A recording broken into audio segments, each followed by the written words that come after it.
Shalom chez vous. Aujourd'hui, nous posons une question au docteur Atoms Mbouma. Comment sortir de la pornographie?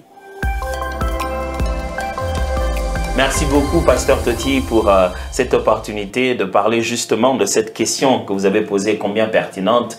Comment sortir de la pornographie? Lisons d'abord Galates chapitre 5 au verset 19 qui dit ceci. Or, les œuvres de la chair sont manifestes. Ce sont l'impudicité, l'impureté, la dissolution, et la liste est longue en fait. Mais ça commence par l'impudicité. Le mot traduit là-bas par impudicité, c'est le grec pornéa. Le même mot qui donne pornographie, justement, dont nous sommes en train de parler ici. La pornographie, c'est de l'impudicité. Ça se trouve dans le concept, dans la réalité même de l'impudicité, qui est une chose, qui est une œuvre de la chair. Vous voyez, on n'en parle pas comme un démon.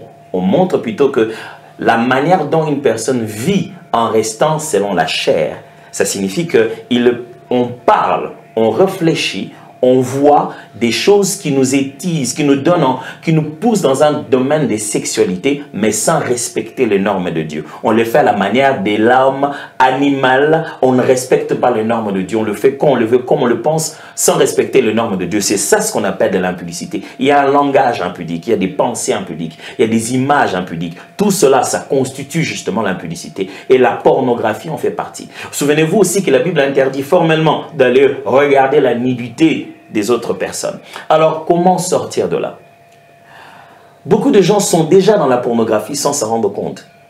Ils pensent que la pornographie, ce n'est que quand les images vont devenir pleines et qu'ils regarderaient les gens nus. Or, vous avez des amis qui parlent impudiquement. Sortez de ces amis. Voilà, c'est comme ça qu'on en sort. Que vous soyez alors marié et que vous soyez célibataire, si vos amis ne racontent que des choses qui ont trait aux formes physiques des autres et qui ne font que parler avec légèreté, vous êtes en train de teaser vos envies vers la pornographie.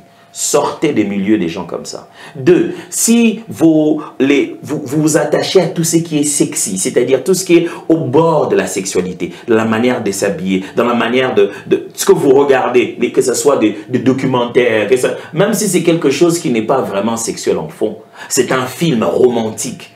Mais au fond, c'est rempli de fantasmes. Ça nourrit ta tête et ça te pousse à aller plus loin dans ce que tu demandes dans tes besoins sexuels. Alors, le marié doit éviter des amis et des gens et des milieux et des langages sexuels.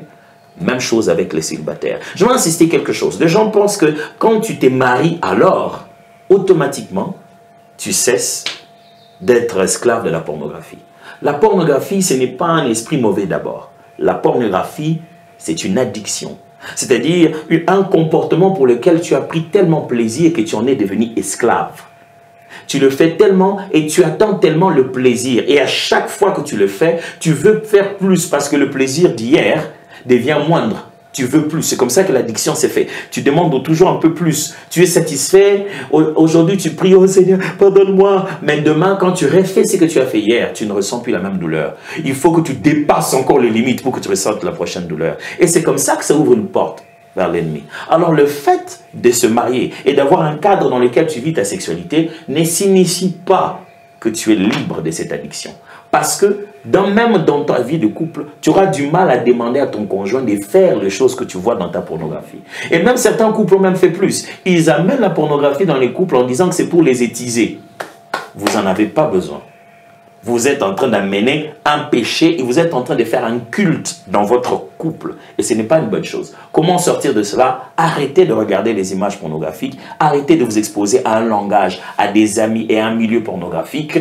Et bâtissez des nouvelles habitudes, brisez ces anciennes habitudes. Faites un effort de pouvoir avoir quelqu'un à qui vous parlez. Vous carrément confessez près de lui. Quelqu'un qui vous check. Il dit, dans 21 jours, est-ce que tu l'as encore fait? Quelqu'un à qui vous êtes sincère, vous pouvez lui dire, je ne l'ai pas fait. Et quelqu'un qui t'appelle, comment ça va? Tu as bien dormi? Tu as regardé encore ces choses? Il faut que quelqu'un veille sur toi de cette manière, comme la Bible dit, confessez-vous les péchés les uns les autres. Dieu vous bénisse. J'espère que c'était utile. Merci beaucoup, Pasteur Adam. Je crois que le peuple de Dieu est édifié.